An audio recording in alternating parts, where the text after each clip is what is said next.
사랑과 은혜가 풍성하신 하나님 아버지, 오늘도 기쁨으로 주님 성전에 나와 예배하게 하시고 말씀을 통해 다시 주님 앞에 나아가게 하시오니 참으로 감사합니다. 오늘 우리가 예배할 때 예수 그리스도의 은혜와 사랑을 충만하게 누리는 시간 되게 하시고 갈급하고 목마른 영혼이 성령 충만을 경험하는 시간 되게 하여 주시옵소서. 2023년도 하반기에도 감사의 제목이 넘치게 하시고 모든 기도에 응답해 주심을 감사드립니다. 지난 한 해 동안 우리 교회와 가정 가운데 베풀어 주신 은혜를 생각하며 감사 찬송으로 나아가오니 우리의 예배를 기쁘게 받아 주시옵소서. 때로는 어렵고 힘든 일도 있었지만 그 모든 역경을 극복하게 하시고 가정마다 희망의 목소리가 넘치게 하시니 참으로 감사합니다. 한 해의 결실을 수확하는 이 시점에 여호와 하나님께서 부어주신 축복을 기억하며 모든 영광을 주님께 올려드려오니 주님 받아 주시옵소서. 2023년도 한 해 동안 풍성히 채워주심을 감사합니다. 남은 2023년도 잘 마무리하게 하시고 연초에 올려드렸던 기도 제목들을 돌아보면서 우리의 발걸음을 인도하신 하나님의 손길을 회상하는 은혜의 한 주가 되게 하여 주시옵소서. 하나님 아버지, 우리나라 우리 민족을 지금까지 잘 지켜주신 은혜에 감사드립니다. 윤석열 대통령께서 영국을 국빈 방문하시고 부산 엑스포를 유치하기 위해 프랑스를 순방하고 귀국하였습니다. 부산 엑스포를 꼭 유치할 수 있도록 인도하여 주시옵소서. 지금 북한에서는 핵무기 개발, 정찰 위성 발사, 9.19 군사 합의 파기 등 군사 위협을 가하고 있습니다. 우리 백성들을 다시 한 번 더 긍휼히 여겨 주시옵소서. 주님께서 저들을 응징하여 주시옵소서. 우리들의 삶 가운데 함께 하시는 주님, 아픔과 환난 가운데 있을지라도 하나님 말씀으로 바로 설 수 있게 도와주시옵소서. 더욱 성숙한 그리스도인으로서 성장하며 그리스도의 빛을 비추게 하시고 예수 그리스도의 사랑을 나누도록 인도하여 주시옵소서. 우리동 제일교회를 사랑하시는 주님, 주님의 핏값으로 사신 우리 교회를 영혼을 구원하는 방주로 삼아 금년 한 해도 영적인 성장과 부흥을 이루어갈 수 있도록 이끌어 주신 사랑과 은혜에 감사드립니다.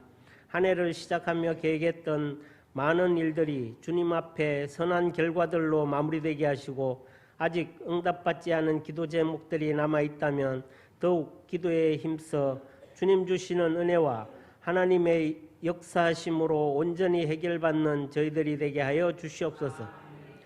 또한 내 이웃과 형제들과 다툼과 화해하지 못한 문제들이 있다면 주님께 모든 것을 믿고 맡기게 하셔서 주님의 사랑으로, 주님의 긍휼하심으로, 주님의 능력으로 내 이웃과 형제들을 사랑할 수 있고 용서할 수 있고 말씀대로 행할 수 있게 하여 주시옵소서. 이제 다가오는 새해를 준비하며 각 기관마다 부서마다 새 일꾼을 뽑아 세우고 새 사역과 행사를 위해 계획을 수립할 때 그 모든 과정 중에 하나님 친히 함께하여 주셔서 우리의 뜻이 아닌 하나님의 선하신 뜻대로 잘 세워지게 하여 주시옵소서. 저희들이 계획하고 준비할지라도 하나님의 섭리하심과 성령님의 도우심을 구하는 참되고 거룩한 저희들이 다 되게 하옵소서. 고아웃기는 교회를 섬기는 담임 목사님과 부교역자, 항존직분자, 구역장, 주일학교 교사와 성가대 봉사위원들에게 힘주시고 지혜와 능력과 성령의 충만함을 주셔서 우리 교회를 잘 이끌어갈 수 있도록 도와주시옵소서. 귀한 일꾼들의 수고와 헌신을 통해 우리 교회가 더욱 부흥하고 하나님께 칭찬 들으며 날마다 더욱 든든히 서가게 하여 주시옵소서.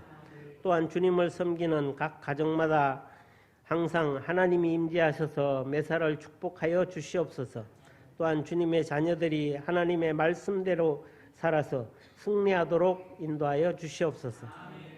사랑의 주님, 교회 비전 2014를 이루어가게 하셔서 주님 기쁘게 받으시는 아름다운 성전에서 예배드리게 하시니 감사합니다.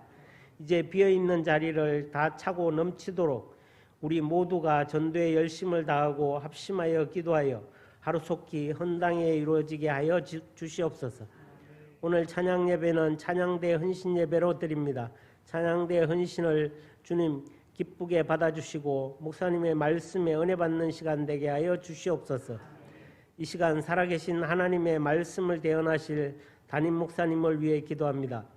하나님께서 귀하게 사용하시는 우리 목사님을 성령의 능력으로 붙들어 주시고 영육간의 강건함을 허락하셔서 능력의 말씀과 살아 역사하는 생명의 말씀을 온전히 선포하게 하여 주시옵소서. 그리하여 이 예배가 성령 충만한 시간 되게 하시고 선포되는 말씀이 우리 성도들의 마음밭에 온전히 심기어져서 우리의 삶에 바르게 적용하게 하시며 새 기도 제목들과 하나님의 선하신 계획을 결심하는 데 큰 도움이 되도록 역사하여 주시옵소서. 이런저런 형편과 피치 못할 사정으로 오늘 예배에 참석하지 못한 지체들과 가정에서 예배드리는 성도들과 함께 하시고 크신 은혜를 베풀어 주시옵소서. 오늘도 예배를 위해 헌신하는 찬양대의 찬양을 기쁘게 받아주시고 이름도 없이 빛도 없이 돕는 손길들 하나님 일일이 기억하시어 그들의 삶에 늘 충만한 은혜가 넘치도록 채워 주시옵소서. 예배의 시종을 주님께 의탁하오며 예수 그리스도의 이름으로 기도드립니다. 아멘.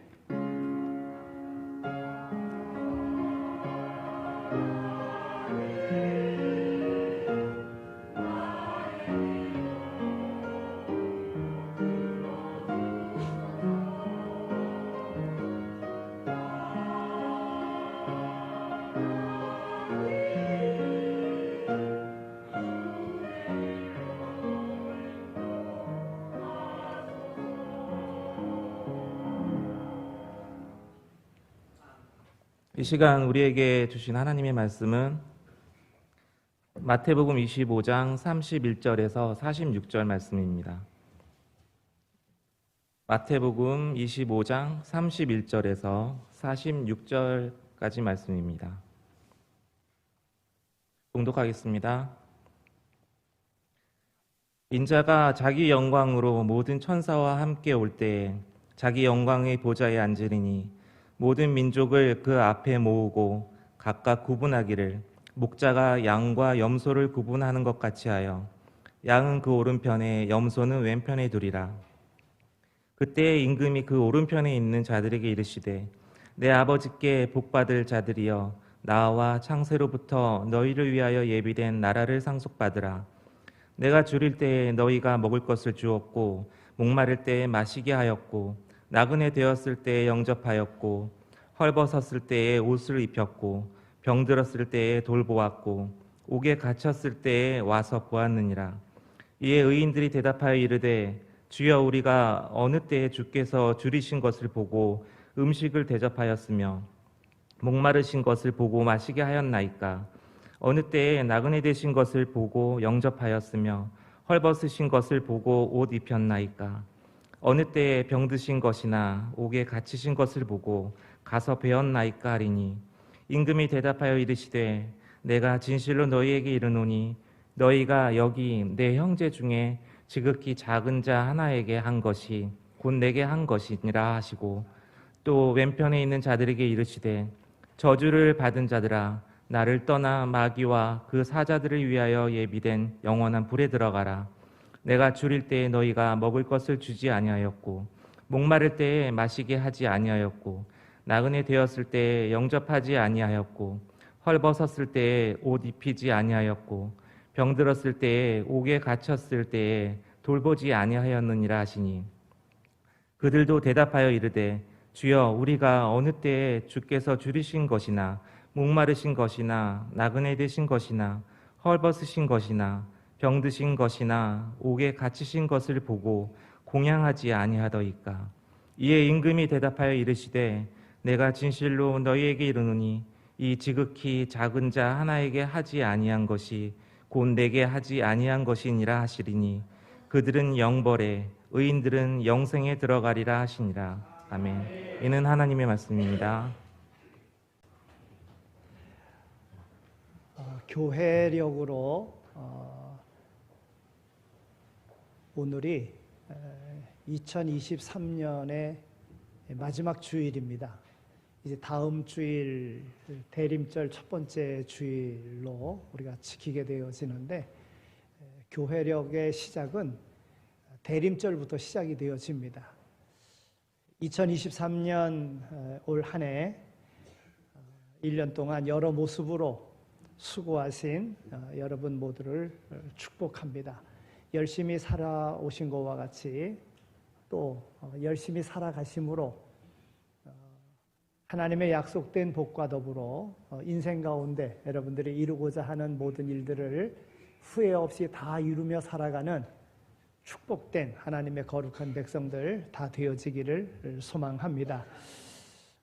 이와 같이 모든 것에는 시작이 있고 끝이 있습니다. 심을 때가 있고 거둘 때가 있고 태어날 때가 있고 죽을 때가 있는 것입니다. 오늘 아침은 우리 노회의 필리핀 선교사로 오랜 동안 수고하셨던 박남수 선교사님의 별세 소식을 들으면서 오늘 시작을 합니다. 우리 교회 청년들이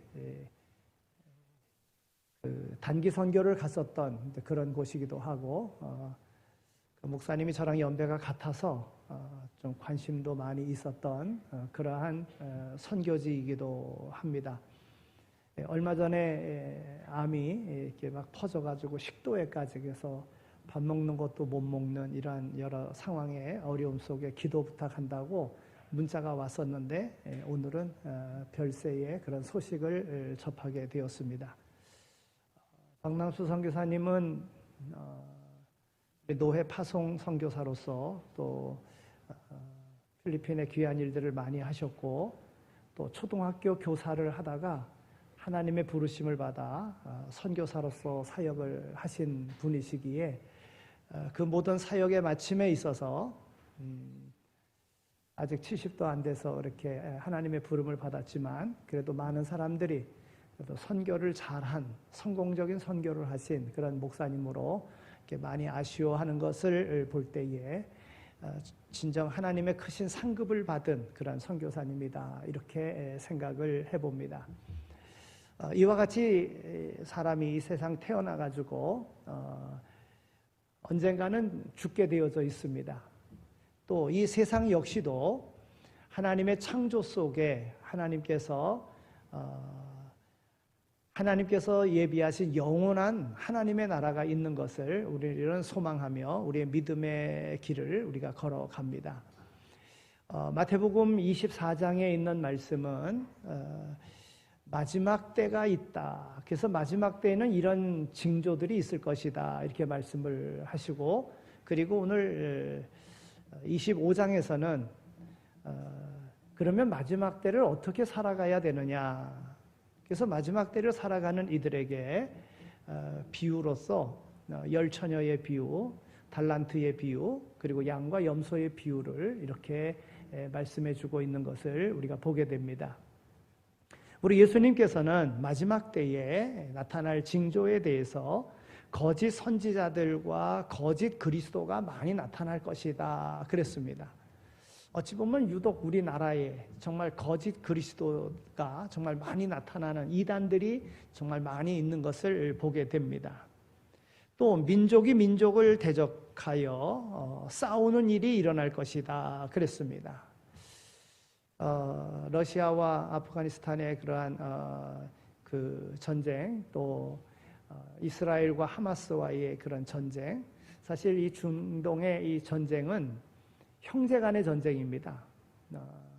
아브라함의 아들 이삭의 후손과 아브라함의 아들 하갈을 통해서 낳은 이스마엘과 사라를 통해서 낳은 이삭의 그 후손들의 싸움이라, 이렇게 볼 수가 있습니다. 형제들 간의 싸움인 것이지요. 우리나라도 마찬가지입니다. 우리 한 민족 아니겠습니까? 그런데 이 한 민족이 이렇게 남북 간에 계속 싸우고 있는 이 모습을 보게 됩니다. 또 처처의 기근과 지진이 있을 것이다, 그랬습니다. 얼마나 과학 문명이 발달된 이 시대를 우리가 살아갑니까? 그런데도 불구하고 지진이 일어나면 한두 명 죽는 것이 아니라 뭐 수천 명, 수만 명 이렇게 죽는 그러한 소식을 우리가 접해 듣게 됩니다. 이것이 마지막 때의 징조라고 하는 것입니다. 또 불법이 성행함으로 많은 사람들의 사랑이 식어갈 것이다 그랬어요. 얼마나 불법이 많습니까? 많이 배웠고 너무나도 많은 경험을 했고 잘 안다고 하지만은 이 뭐 보이스피싱이라든지 이런 또 마약이라든지 이런 불법이 성행하는 이것이 마지막 때의 징조라고 하는 것입니다. 또 멸망에 가증한 것들이 거룩한 곳에 서게 되는 정말 거짓이 진리편에 서서 사람들을 현혹하는 이러한 모습들을 마지막 때의 징조로서 말씀을 하셨습니다. 또 복음이 온 세상에 퍼지게 되면 그때가 마지막이다 그랬어요. 이제는 아프리카 저 밀림의 부족에게까지 그들의 언어를 만들어주고 또 그들의 언어로 성경도 번역하고 거의 이제 땅끝까지 복음이 증거된 오늘 이 시대라고 하는 것입니다. 그러면 이제 예수님이 오실 때가 가까웠다 하는 것이지요. 또 많은 사람들이 빨리 왕래하고 지식이 더할 것이라 그랬습니다. 많은 사람들이 빨리 왕래한다. 이제는 얼마나 빠른 것들이 정말 사람들을 유혹합니까? 이제는 먼 나라도 쉽게 이렇게 갈 수 있는 또 지구 끝의 소식도 실시간 바로 접해 들을 수 있는 이런 시대, 이것이 바로 마지막 때의 징조라고 하는 것입니다. 그리고 무화과 나무의 가지가 연하여지고 잎사귀를 내면 여름이 가까운 줄을 알 수 있듯이 이 모든 일이 일어나는 것을 보면 주님의 재림이 문 앞에 이른 줄을 알라고 또 경고하고 계시는 것을 우리가 보게 됩니다. 그리고 주님의 재림 시에는 모든 성도들이 어떻게 살아야 될 것인가 하는 것을 말씀하는데 그것이 오늘 25장에 있는 말씀 열 처녀의 비유를 통해서 달란트를 비유를 통해서 그리고 오늘 양과 염소의 비유를 통해서 오늘 우리에게 교훈해 주고 있습니다. 오늘 31절에 있는 말씀을 보면 인자가 자기 영광으로 모든 천사와 함께 올 때에 자기 영광의 보좌에 앉으리니 그랬습니다. 여러분 예수님께서 재림하실 때는 하나님의 영광과 함께 천군 천사의 호의를 받으면서 오시고 또한 세상 모든 사람들을 심판할 영광의 보좌에 앉으시려고 오신다고 하는 것입니다. 이 영광은 상상만 해도 참으로 장엄하기 그지없는 그 영광입니다. 그날에 세상 모든 사람들은 그 앞에서 두려워서 떨게 될 것이며 하늘과 땅에는 그리스도의 영광을 찬양하는 소리만이 가득 차게 될 것입니다. 그러나 이렇게 천지를 진동케 할 영광과 함께 심판의 보좌에 앉으실 주님이 지상에 계실 때에는 여러분 어떤 모습이었습니까? 예수님의 초림의 모습이 있었기에 재림의 모습이 있는 것인데 예수님의 초림의 모습은 어떠했습니까? 이 땅에 탄생하셨을 때에 누구도 열렬히 환영하는 사람 없었습니다. 그분은 33년의 생애, 짧은 생애를 살았는데 그야말로 초라하기 그지없었습니다. 주님께서 빌라도의 법정에 재판을 받으실 때에도 그분을 변호해 주는 사람 아무도 없었습니다. 그리고 주님께서는 이미 각본에 짜여진 대로 거짓 증거가 난무하는 재판에 의해서 조롱과 채찍질을 당하신 후에 십자가에 못 박혀 죽으셨습니다. 그런데 이렇듯 이 세상에서 초라하고 비참한 삶을 사셨던 그분이 세상 마지막에는 천하 만국을 심판할 재판장으로 영광 가운데 심판의 보좌에 앉으신다는 것입니다. 이는 오늘 우리에게 중요한 사실을 가르쳐주고 있습니다. 오늘 우리 인간들은 매사 너무나도 쉽게 판단하는 경향이 있다고 하는 것입니다.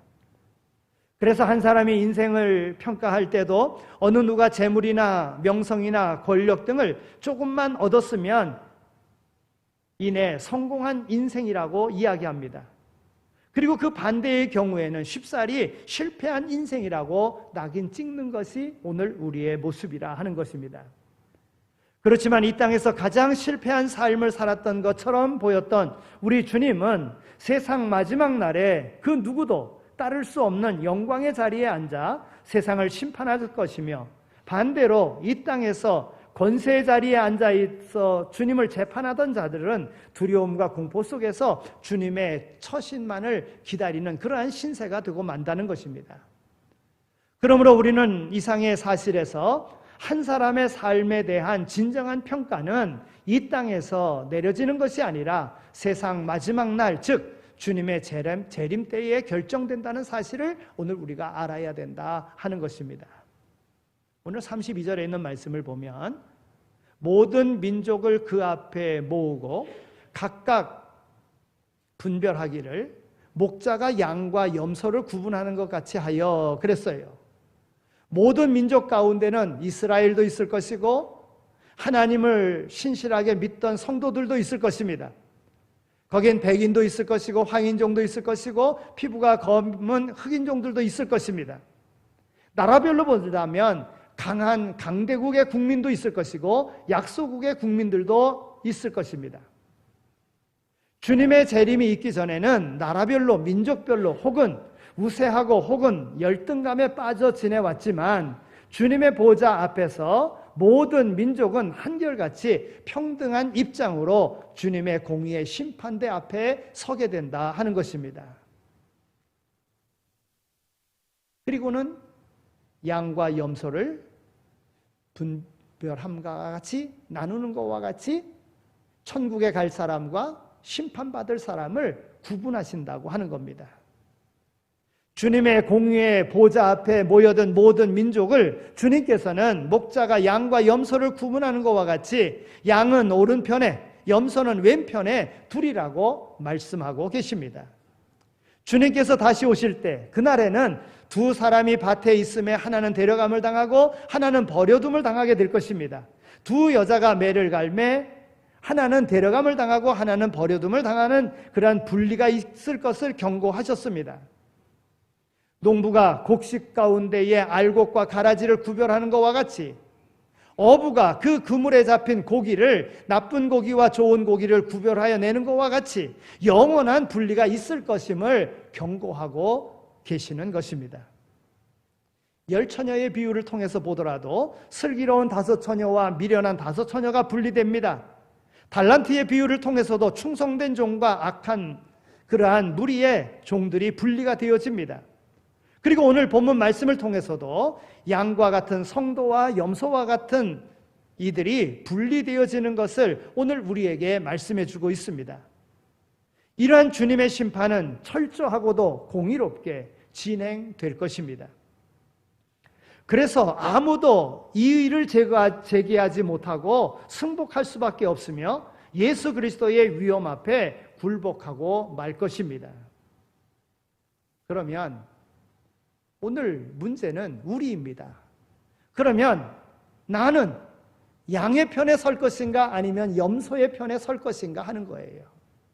분명히 주님 다시 오실 것이고 그때는 심판하러 오시는데 나는 구원받은 자가 될 것인가 아니면 심판받아 지옥에 갈 자가 될 것인가 오늘 우리에게 말씀해 주고 있는 것입니다. 우리는 분명 마지막 때를 살아가고 있습니다. 마지막 때에 주님께서는 심판주로 오실 것입니다. 그러면 심판대 앞에 나는 어떨 것인가? 오늘 우리에게 기회를 주시는 것입니다. 그러면 양으로 구분되는 구원받은 이들은 어떤 이들입니까? 우리는 양의 특징을 보아야 됩니다. 양은요, 온유함의 상징이다 볼 수 있습니다. 양은 순하고 다투지도 않습니다. 온유는 단지 성품이 온유한 것을 의미하지 않습니다. 온유는 본래 야생마같이 거칠었습니다. 그런데 성화된 인격으로 다듬어진 성품을 말하는 거예요. 야생마인데 잡아다가 잘 길들여서 주인이 쓰기에 합당하게 만든 것. 그래서 온유라는 단어가 거기서 나왔어요. 야생마를 길들여서 주인의 쓰기에 합당한 말로 사용할 때 그것을 온유라 이렇게 이야기하는 겁니다. 온유한 마음은 오래 믿었다고 세례교인이라고 해서 저절로 얻어지는 것이 아닙니다. 예수를 본받고 성령의 감화를 통해서만이 얻어질 수 있는 것입니다. 즉 믿음으로만이 온유하게 되는 것이고 믿음으로만이 구원함을 받을 수 있다 하는 것입니다. 그러면 나는 온유한 자인가? 양과 같이 온유한 자인가? 주님이 쓰시기에 합당한 그러한 삶을 살아가는 자인가? 보아야 됩니다. 양의 특징을 볼 때 양은 순종하는 자의 상징이기도 한 것입니다. 양은 목자의 음성을 잘 알아듣습니다. 양 우리에서 양들을 불러낸 후에 목자가 앞서서 가며 양들에게 소리를 보내면 양들은 그 목자의 소리를 듣고 뒤를 따라갑니다. 절대로 제멋대로 가지 않습니다. 목자가 가는 대로 인도하는 대로 따라갑니다. 양들은 타인의 음성을 듣지 않습니다. 도리어 타인의 음성을 들으면 도망갑니다. 양은 오직 목자만 따르고 순종합니다. 이처럼 하나님의 말씀을 따라 순종하는 자들을 주님은 구원하신다고 하는 것입니다. 하나님의 말씀에 순종하는 자야말로 진정한 하나님의 자녀라고 하는 것입니다. 양은 자기의 연약함을 아는 자의 상징이기도 합니다. 양은 목자가 없으면 결국 들짐승의 밥이 된다는 것을 너무나도 잘 압니다. 그래서 이리가 쫓아오면 싸우려고 하는 것이 아니라 목자만 바라보고 따라갑니다. 자신이 약하기 때문에 그런 것입니다. 이것이 어리석어 보이지만 현명한 처사라고 하는 것입니다. 인간도 재산이나 지식이 있다고 해서 다른 사람들보다 좀 뛰어나다고 해서 자랑할 것이 못 됩니다. 슬기로운 처녀나 미련한 처녀 모두 깊은 잠에 빠졌습니다. 인간은 모두 연약한 존재라고 하는 것입니다. 그러므로 우리는 주님께 자신의 연약함을 고백하고 주님의 인도를 받으려고 노력하는 자가 되어야 합니다. 심판장 되신 주님께서는 오른편에 있는 자들을 향하여 내 아버지께 복받을 자들이여 나와 창세로부터 너희를 위하여 예비된 나라를 상속받으라 그랬어요. 오른편에 속한 양과 같은 이들에게 아버지께 복받을 자라고 이야기하고 창세로부터 너희를 위하여 예비된 나라를 상속받으라고 이야기합니다. 즉 양으로 구별된 이들에게는 창세로부터 하나님께서 예비하신 그 나라를 상속받게 된다고 하는 것입니다. 밤하늘을 관측하는 천문학자들이요 지구를 가리켜서 은하계의 푸른 진주라 이렇게 부른다고 합니다. 이거는 아주 극찬에 해당하는 것입니다. 왜냐하면 많은 우주의 별들이 있는데 그 별들을 볼 때 지구같이 아름답게 보이는 별들이 없다는 거예요. 여러분 하나님께서 창조하실 때에 그 창조가 6일 만에 창조하셨거든요. 성경이 말하는 것은 6일 만에 물론 하나님의 시간은 하루가 1000년 같고 1000년이 하루 같은 시간입니다만은 하나님께서 6일 동안 창조하셨어요. 그런데 그 창조하신 것 가운데 지구가 그렇게 아름다운 거예요. 하나님께서 푸른 하늘과 바다와 산과 강 온갖 동물과 식물들로 그 지구를 가득 채우셨습니다. 아름다운 이 지구를 하나님께서 창조하실 때 불과 6일 만에 창조하셨어요. 이것이 성경의 증거입니다. 그런데 불과 6일 만에 창조된 이 지구도 우주도 이토록 아름답고 완벽한데 창세로부터 준비하고 예비하신 하나님의 나라는 얼마나 축복되고 아름답고 황홀한 그 나라이겠느냐 하는 것입니다. 여러분 양과 같은 이가 가는 나라는 하나님이 창조하신 이 아름다운 이 지구보다도 더 아름다운 곳이라고 하는 거예요. 하나님의 은혜로 천상의 가장 깊은 곳까지 볼 수 있었던 사도 바울도요, 이 땅을 살아가면서 모든 성도들을 향하여 이렇게 이야기합니다. 생각건대 현재의 고난은 장차 우리에게 나타날 영광과 좋게 비교할 수 없도다 그랬어요.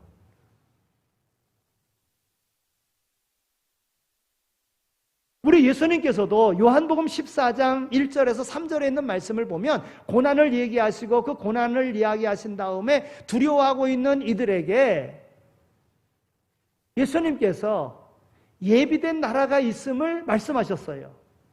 내가 처소를 예비하러 가노니 가서 처소를 예비하면 다시 너희에게로 와서 너희를 데리고 가리라 그랬어요. 여러분, 예수님께서 하나님 나라로 가신 지 얼마나 됐습니까? 2000년이 넘었습니다. 하나님은 6일 동안 창조하셨는데 창조하신 것이 그렇게 아름답습니다. 여러분, 2000년 동안 그 처소를 예비하셨으니 그곳이 얼마나 아름답고 영광스럽겠습니까? 우리 주님께서 이 땅에 오셔서 이 땅을 심판하실 때에, 그때에 그 나라에 갈 사람들은 양과 같은 사람이라는 거예요. 그러면 내 삶이 양과 같은 삶을 살았는가? 오늘 우리의 삶을 돌아보아야 됩니다. 그렇지 못한 부분들이 너무나도 많이 우리에게 있습니다. 오늘 양과 같은 삶을 살아간 이들에게 주님께서 뭐라고 말씀하시느냐 하면, 창세로부터 예비된 나라를 상속받는 그 양들은 과연 어떤 삶을 사는 사람이냐, 이렇게 예수님께서 그들을 이야기하십니다. 이웃이 줄일 때에 먹을 것을 주었고, 목마를 때에 마시게 하였고, 나그네 되었을 때에 영접하였고, 벗었을 때에 옷을 입혔고, 병들었을 때에 돌아보았고, 옥에 갇혔을 때에 와서 돌보았느니라 그랬어요. 그런데 이 사람들은 한결같이 뭐라고 이야기하느냐 하면, 우리가 언제 그랬습니까? 이러는 거예요. 언제 그랬습니까? 여러분, 오늘날 사람들은 어떠합니까? 내가 좀 하나 했다고 하면은 누가 모를까봐 알리려고 애쓰잖아요. 그래서 자기 PR 시대라고도 이야기하잖아요. 자기 PR 해야 된다고. 근데 오늘 성경에 기록된 이 사람들은 정말 옥에 갇힌 사람, 줄인 사람, 헐벗은 사람 다 좋아졌어요. 누가 양입니까? 누가 그 천국에 갑니까? 그럴 때에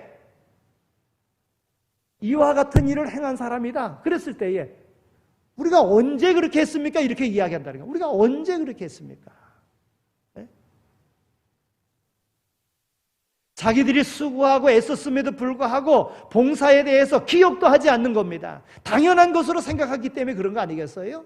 여러분, 오늘 우리가 하나님께로부터 받은 은혜를 생각하면 내가 누구를 좀 도왔다는 것, 이거는 사실은 도운 것도 아닙니다. 하나님께 받은 은혜가 너무 크다고 생각하는 이들은 그런 것은 아무것도 아닙니다. 그런데 하나님께 받은 것은 엄청 큰데도 불구하고 다른 사람에게 조금 한 것 가지고 자랑한다는 거예요. 자기를 드러낸다는 거예요. 자기를 높인다는 거예요. 자기가 인정받으려고 한다는 거예요. 그런데 구원받은 이들은 그렇지 않다는 거예요. 하나님의 말씀과 같이 오른손이 한 것 왼손이 모르게 하는 사람들인 거예요. 주님께서는 이 선한 사람들을 향하여 말씀하십니다. 내 형제 중에 지극히 작은 자에게 한 것이 곧 내게 한 것이니라 그랬습니다. 여기서 우리는 주님의 계획적인 그러한 인간관계를 발견할 수 있어요. 즉 인간을 존중하는 주종관계가 아니라 지배와 피지배자의 관계가 아니라 강자와 약자의 관계가 아니라 부자와 가난한 자의 관계가 아니라 고용주와 피고용주의 관계가 아니라 형제 또는 자매로 보고 계시다고 하는 거예요. 여러분, 기독교 역사가 오늘에까지 올 수 있었던 것은 바로 이러한 정신을 이어받아 왔기 때문에 기독교가 존재하고 있는 것입니다. 여러분, 지금도 어려운 일 당하는 곳이 있으면 기독교 제일 먼저 가잖아요. 또 가야 됩니다. 오늘 우리는 주변에 있는 사람들 도와야 됩니다. 북한의 정권이 아니라 북한의 어려운 사람들을 도와야 됩니다. 정말 이름도 없이 빛도 없이 도와야 돼. 이것이 바로 구원받은 자의 모습이라고 하는 것입니다. 그러면 염소는 그러면 어떤 의미를 담고 있는 겁니까? 염소와 같은 신자는 왼편에 세우신다 그랬어요. 왼편은 저주와 형벌을 의미합니다. 왼편으로 구분된 사람들은 주님을 떠난 사람들로서 마귀와 그 사자들을 위하여 예비된 영원한 불에 들어갈 사람들인 겁니다. 그러면 과연 염소가 가지고 있는 동물의 특성은 어떤 특성입니까? 염소는요, 사납고 싸우기를 잘하는 자의 상징이기도 한 것입니다. 염소는 뿔이 있어요. 양은 뿔이 없습니다. 구원받은 하나님의 어린 양은 순진하고 어진 것이 특징입니다. 그러나 멸망받을 염소는 사나운 것이 특징입니다. 염소는 아무에게나 겁없이 덤빕니다. 때로는 주님께도 덤빕니다. 때로는 주님의 그런 기름 부음을 받은 종에게도 들이받습니다. 시편 105편 15절에 있는 말씀을 보면 나의 기름 부음 받은 자를 손대지 말며 나의 선지자들을 해하지 말라, 이렇게 경고하고 있습니다. 여러분, 염소의 기질을 가지고 신앙생활하는가, 아니면 양의 그런 습성을 가지고 내가 신앙생활하는가, 오늘 한 해의 마지막 주일에 한번 생각해 봐야 됩니다. 그리고 구원받을 자로서 우리 주님이 인정하는 그런 삶으로 가야지만이 된다는 거예요. 염소는 불순종하는 자의 상징이기도 합니다.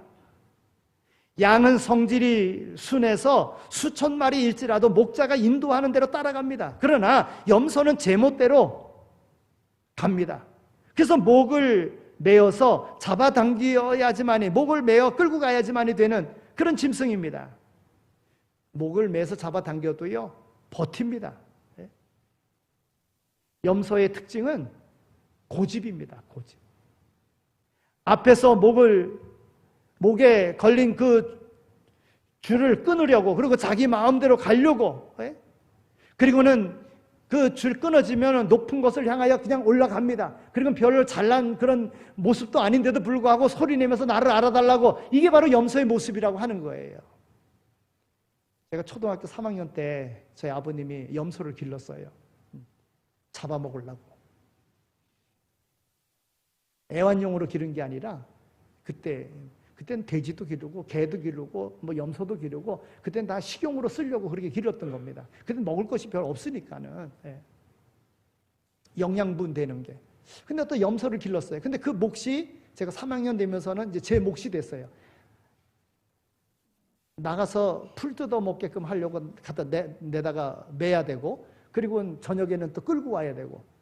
그런데 얼마나 이 힘이 센지, 제가 초등학교 3학년 때도 그래도 제법 덩치가 컸는데, 그냥 풀으면 그냥 뭐 풀을 때도 그렇지만은 그냥 달려갑니다. 그냥 막 뛰어가는 거예요. 그냥 집 어디로 뛰어가는 거, 어디로 가는 건지도 모르겠어요. 그냥 막 끌고 해서 집으로 끌고 들어와야지 이제 자기 우리로 들어갑니다. 막 넘어지기도 하고, 막 넘어져서 안 놓치려고, 그거 놓치면, 그래서 안에다 못 끌어들이면 또 혼나지 않습니까? 꽉 잡고 있으면 막 질질 끌려갈 정도로다가 막 그렇게. 염소가 그렇다는 거예요. 자기 마음대로, 자기 생각대로, 어찌 보면 방향도 없이 막 뛰어가는 거예요. 막 뛰어가는 거예요.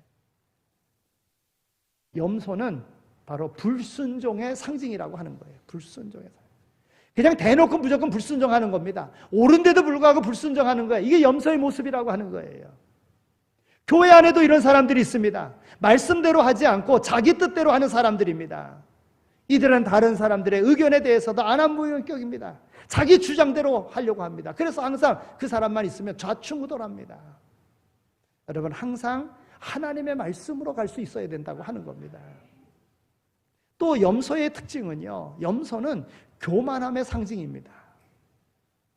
염소를 묶어 놓으면 말뚝을 뽑기 위해서 다름질하다가 줄에 걸려 넘어지고, 또 다름질하다가 넘어지고, 그러다가 혹시 줄이 풀리거나 말뚝이 뽑히면 쏜살같이 달려갑니다. 높은 곳에 달려 올라갑니다. 그리고서는 거기서 소리 지르는 그런 습성이 있습니다.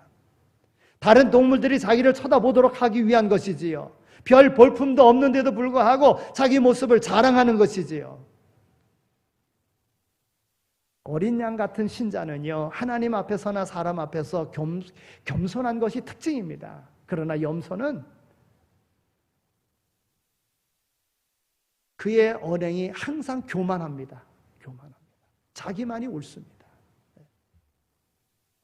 본문에는 염소로 구별된 사람들이 어떠한 삶을 산 사람들이며 그 삶의 결과가 어떻게 되었는가를 잘 나타내 보여주고 있습니다. 이 사람들은 양과 같은 신자들과는 전혀 반대되는 삶을 살았습니다. 주님께서는 그들에게 내가 줄일 때에 먹을 것을 주지 아니하였고 목마를 때에 마시게 하지 아니하였고 나그네 되었을 때에 영접하지 아니하였고 헐벗었을 때에 옷을 입히지 아니하였고 병들었을 때에 옥에 갇혔을 때에 돌보지 아니하였느니라 그랬어요. 그러면 왜 그들은 이웃을 위하여 봉사하거나 이웃의 불행과 아픔에 동참하지 않았을까요? 너희가 이런 것을 하지 않았느니라 이렇게 말할 때 우리가 언제 그런 거 안 했습니까? 도리어 대드는 모습을 보게 됩니다. 왜 그렇습니까? 왜 그와 같은 모습이 나옵니까? 그들이 죄에서 해방되지 못했기 때문에 그렇습니다.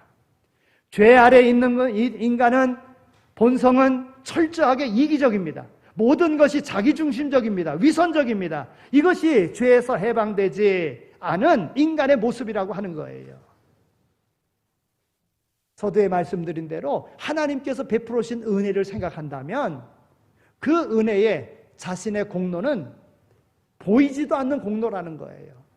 근데 하나님의 은혜를 잊어버리면, 하나님의 이 은혜를 생각하지 아니하면 자기가 드러나게 되어져 있다고 하는 것이지요. 그들은 죄에서 해방되지 못했기 때문에, 자기가 죄인임을 깨닫지 못했기 때문에 이 염소의 모습을 지니고 있는 겁니다. 또한 그들은 혈연에서 해방되지 못했기 때문에 그런 거예요. 죄에서 해방되지 못한 사람은 혈연에서도 해방될 수가 없습니다. 그들의 관심은 오직 자기와 자기 가족뿐입니다. 가족들을 사랑하는 것 따지고 보면 자기 사랑의 연장이라고 하는 것입니다. 여러분, 동물들이 새끼를 사랑하듯이 그들의 가족 사랑하는 것은 동물적인, 어찌 보면 본능적인 당연한 것입니다. 이 혈연에서 벗어나지 못하는 것은 동물의 한계를 벗어나지 못하는 거예요. 타인에 대해서 뭔가 조금 더 뭔가 하겠다는 마음이 없는 그런 모습이라고 하는 것입니다. 인간은 하나님의 영을 받았기 때문에 비로소 다른 사람을 위한 진정한 봉사자가 되어야지만, 하나님의 영을 받았기 때문에 이런 연약한 자들을 위한 봉사자가 되어야 된다고 하는 거예요. 이것이 하나님이 인간에게 주신 사명인 것입니다.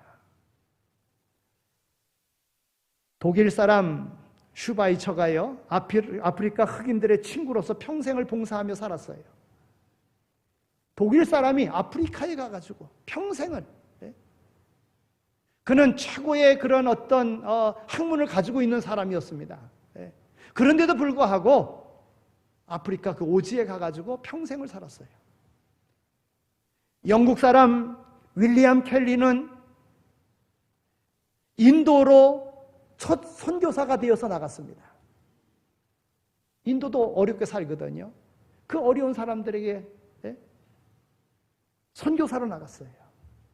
벨기에 사람 나미에는 하와이 몰로카이 섬에 가가지고 나병 환자들의 친구가 되었어요. 그들을 위하여 살았어요. 오늘 양과 같은 마음을 가지고 있는 사람이라면, 하나님의 영을 받은 사람이라고 하면 오늘 이웃을 향한 마음을 가지고 나가야 된다는 거예요. 주변에 어려운 사람들을 생각할 수 있어야 된다는 거예요. 여러분, 하나님께서 죄인된 멸망받을 아무것도 아무짝에도 쓸 수 없는 나를 하나님이 불러주셨다고 생각하면 오늘에 살아가고 있는 오늘 이 삶 속에서 하나님이 주신 은혜는 너무나도 큰 거예요. 너무나도 큰 거예요. 네? 이 은혜를 생각해야 된다는 거예요. 우리 옛말에 그러면서 콩 하나도 나눠 먹는다 이런 말 있잖아요. 콩도 반쪽 나눠 먹는다 이런 말 있잖아요. 여러분, 그때 이것이 인간의 도리라고 하는 거예요. 아무리 어려웠어도 그런 마음이 오늘 우리에게 있어야 돼요. 이것이 구원받은 자의 삶의 모습이라 하는 거예요. 염소 같은 삶을 살아가는 사람들은 물질의 욕심에서 해방되지 못했기 때문에 그런 거예요. 하나님이 주신 것이라는 그런 생각이 없이 내 것이라고 생각하니까 남에게 줄 수가 없는 거죠. 죄에서 해방되지 못한 사람은 혈연에서도 해방되지 못하는 것이고, 따라서 물질적인 욕심에서도 해방될 수 없습니다. 그러므로 이웃을 위한 봉사는 불가능한 것입니다. 인간이 성령을 통해서 거듭나기 전에는 결코 무력의 노예에서 해방될 수 없습니다. 물질 혹은 재물이 땀의 결정체라고 하는 사실, 삶의 열매라고 하는 사실, 오늘 우리는 알아야 될 것이고, 이 모든 것을 하나님이 주관하시는데 하나님의 그러한 섭리 가운데 이루어졌음을 우리가 깨닫는다면 얼마든지 그 모든 물질을 다른 이들과 더불어, 연약한 이들과 더불어 나눌 수 있다고 하는 거예요. 여러분, 나는 가난하다 생각하는 사람은 결코 부자 될 수 없습니다. 나는 힘들다 생각하는 사람 결국 그 힘든 가운데서 벗어날 수 없습니다. 벗어날 수 있는 길은 다른 데 있지 않습니다. 하나님의 은혜를 깨닫는 것입니다. 어려운 상황 속에서도 하나님이 내게 은혜를 베풀어 주셨다. 내게 생명 주신 것, 하나님의 사명을 이루기 위한 하나님의 뜻이 있다. 이것을 생각하면 주어진 일에 열심을 다하고 그 어려움을 극복해 나갈 수가 있는 것입니다. 하나님께서 오늘 우리에게 말씀하십니다. 예수님은 다시 재림주로 오신다고 하는 겁니다. 재림하시는 주님은 심판주라고 하는 거예요. 모든 민족, 모든 이들을 하나님은 심판하신다고 하는 거예요. 목자가 양과 염소를 구분하듯이 분명하게 구분할 겁니다. 오늘을 살아갈 때에 바르게 살아가려고 하면 주님 보신다는 마지막 종말 사상을 가지고 살아가야 됩니다. 심판대 앞에 서게 될 것이라고 하는 생각을 하루도 잊지 말고 살아가야 될 것입니다. 그러면 그러한 삶을 살아가는 이들은 양과 같은 삶을 살아가게 될 것이고, 그러면 우리 하나님께서 예비하신 영원한 하나님의 나라를 소망하는 삶 속에서 하나님이 우리의 삶을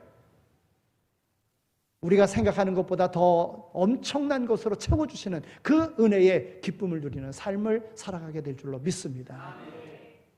2023년 회기의 교회력의 마지막 이 주일, 나는 염소인가 양인가를 생각하면서 하나님께서는 또 우리에게 기회를 주셔서 양과 같은 삶을 살도록 새해를 주신다고 하는, 다시 오실 주님을 기다리는 마음으로 나갈 수 있는, 그래서 내 삶의 어떠한 삶이든지 간에 사람들에게 보이기 위한 것이 아니라 하나님 앞에 의로운 자로 세움받는 이런 삶의 자리로 나갈 수 있는 모두가 다 되시기를 축원합니다.